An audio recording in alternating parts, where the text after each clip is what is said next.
시청자 여러분 안녕하십니까? VOA 뉴스투데이 시작합니다. 조 바이든 미국 대통령이 국무부를 직접 찾아 바이든 행정부의 대외 정책을 다시 밝혔습니다. 동맹과의 관계 회복 등 대외 정책의 큰 변화를 통해 과거 미국의 영향력을 되찾겠다는 점을 분명히 했는데 특히 중국과 러시아 등의 위협에는 적극적으로 대응하겠다고 강조했습니다. 첫 소식 함지하 기자가 보도합니다. 조 바이든 미국 대통령이 국무부를 직접 방문해 미국 대외 정책에 대한 입장을 천명했습니다. 바이든 대통령은 미국이 다시 돌아왔다는 점을 거듭 강조하면서 동맹과의 관계 회복을 통해 직면한 여러 외교 문제를 해결하겠다는 뜻을 밝혔습니다. So is the message I want the world to hear today. America is back. America is back. Diplomacy is back at the center of our foreign policy. As I said in my inaugural address, we will repair our alliances and engage with the world once again, not to meet yesterday's challenges, but today's and tomorrow's. 바이든 대통령은 그러면서 민주주의를 훼손하려는 중국과 러시아는 물론 신종 코로나 바이러스와 핵 확산 등 미국이 새로운 상황을 맞이했다면서 이 역시도 동맹과 함께 극복하겠다고 말했습니다. American leadership must meet this new moment of advancing authoritarianism, including the growing ambitions of China to rival the United States and the determination of Russia to damage and disrupt our democracy. We must meet the new moment accelerating global challenges, from the pandemic to the climate crisis to nuclear proliferation. 바이든 대통령은 이 같은 도전들은 국가들이 함께 그리고 공동으로 협력할 때만 해결될 수 있다면서 이는 미국이 홀로 할 수 없고 외교에서부터 시작해야 한다고 말했습니다. 그러면서 미국의 외교는 가장 소중히 여기는 민주적 가치, 즉 자유수호와 기회옹호, 보편적 권리 보호, 법치주의 존중, 모든 인간을 존엄하게 대하는 것 등에 기반을 두고 있다고 설명했습니다. 바이든 대통령은 지난 몇 주 동안 미국과 가까운 나라 지도자들과 직접 통화한 사실을 언급하면서 이는 협력의 방식을 다시 고치고 민주동맹의 근육을 재건하기 위해서라고 밝혔습니다. Over the past 2 weeks, I've spoken with the leaders of many of our closest friends. Canada, Mexico, the UK, Germany, France, NATO, Japan, South Korea, Australia, to being reforming the habits of cooperation. 바이든 대통령은 또 동맹 관계가 지난 몇 년간 위축되고 방치된 것은 물론 모욕을 당했다면서 미국과 동맹은 우리의 큰 자산이라고 강조했습니다. 반면 바이든 대통령은 중국과 러시아 등 적국에 대해선 강경한 자세를 취할 것이라는 점을 명확히 했습니다. 바이든 대통령은 그러나 미국의 적들과 상대할 때도 외교라는 방식을 동원할 것이라는 점을 명확히 하면서 미국의 이익에 부합할 때 중국과 협력할 준비가 돼 있을 것이고 미국은 유리한 위치에서 경쟁할 것이라고 말했습니다. VOA 뉴스 함지하입니다. 바이든 행정부는 대북 정책을 아직 검토하고 있는 단계이며 한국과 일본 등 동맹국과 긴밀히 상의할 것이라고 백악관 국가안보보좌관이 밝혔습니다.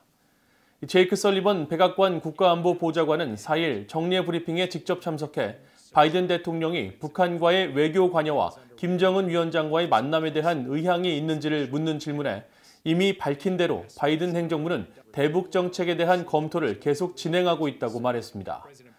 이어 바이든 대통령이 문재인 한국 대통령과의 전화회담에서도 이런 내용을 전했으며 대북 정책 검토 과정에 동맹, 특히 한국, 일본과 긴밀히 협의할 것이라고 말했다고 전했습니다. 설리번 보좌관은 그러면서 바이든 대통령과 김 위원장 간 미북 정상회담 가능성에 대한 질문에는 해당 부분에 대한 검토를 앞질러 하고 싶지 않다고 밝히면서 선을 그었습니다.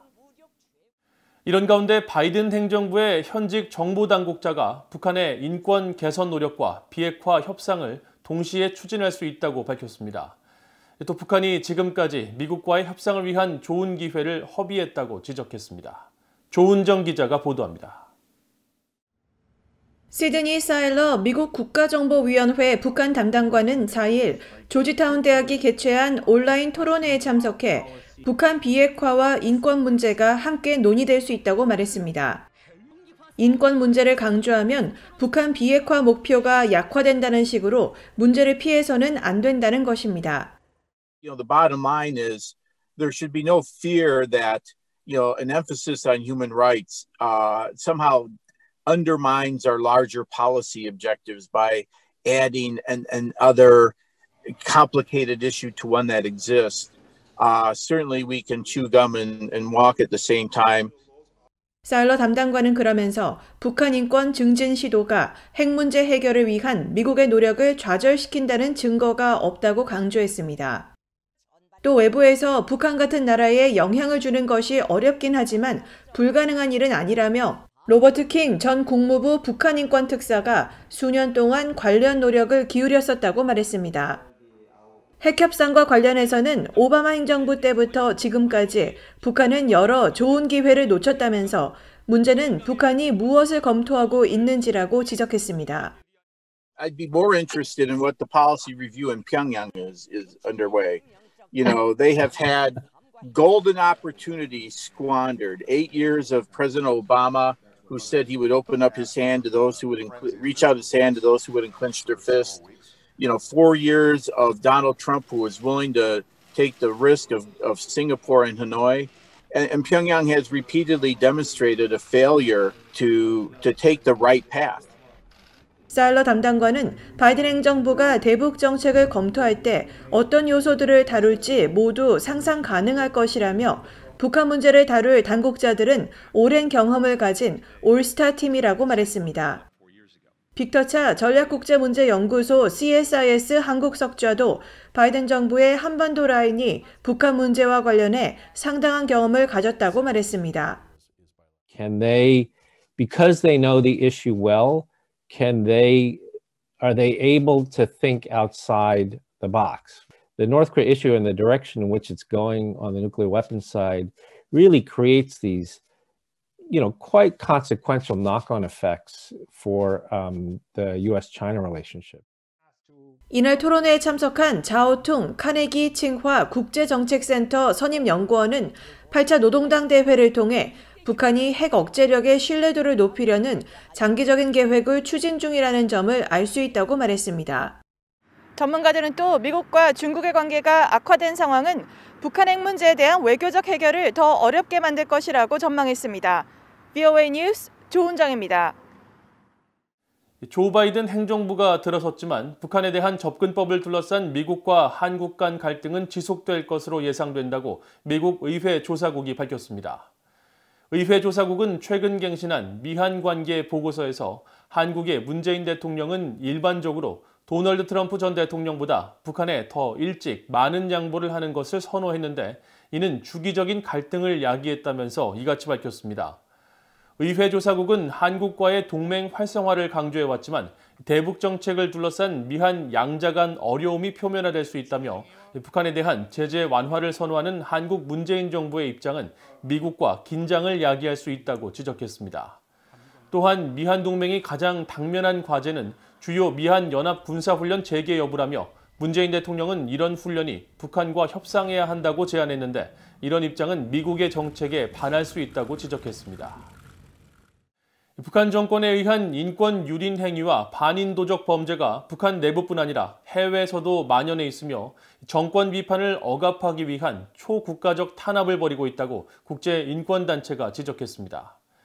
미국에 본부를 둔 국제인권단체 프리덤 하우스는 4일 발표한 특별 보고서를 통해 해외에서 자국을 비판하거나 해가 된다고 판단해 개인 또는 단체에 테러를 가하는 초국가적 탄압에 대해 언급하면서 북한을 주요 사례로 지목했습니다. 이 보고서는 북한 정권이 지난 2017년 말레이시아 공항에서 김정은 위원장의 이복형인 김정남을 암살한 사건을 비롯해 같은 해 중국에서 탈북민 출신 한국 언론 매체 기자를 납치한 사건과 북한 당국이 탈북민들과 반체제 인사들을 대상으로 사이버 공격과 위협을 가한 사례들을 지적했습니다. 북한 정권은 해외에서 벌어지는 이 같은 테러 행위에 반복적으로 연루된 혐의로 지난 2017년부터 다시 매년 미국 정부에 의해 테러 지원국으로 재지정되고 있으며 지난해 탈북민 출신 한국 국회의원 지성호 의원을 비롯해 탈북민들을 대상으로 한 해킹 공작 등 사이버 위협 행위도 지속적으로 벌이고 있는 것으로 알려졌습니다. 워싱턴의 민간단체인 전략국제문제연구소 CSIS 빅터 차 한국 석좌는 인권 문제가 북한과의 비핵화 협상에 있어서 방해가 되는 장애물이 아닌 정치적 약속으로 여겨져야 한다고 밝혔습니다.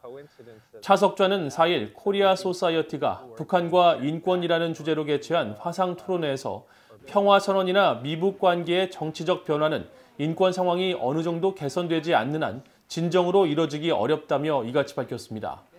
이어 그레그 스칼라티우 북한인권위원회 사무총장은 유엔 북한인권조사위원회 최종 보고서가 북한 인권에 대한 조사의 마지막이 아니라고 강조하고 이 보고서가 지목한 북한 정권의 인권 침해 사례는 지속적인 조사를 필요로 한다고 밝혔습니다. 이번 토론회는 북한 내 인권 상황에 대한 국제사회 차원의 첫 종합자료로 꼽히는 유엔 북한인권조사위원회 COI의 최종 보고서 발표 7주년을 맞아 열렸습니다. 이상으로 BOA 뉴스투데이를 마칩니다. 시청해주신 여러분 고맙습니다.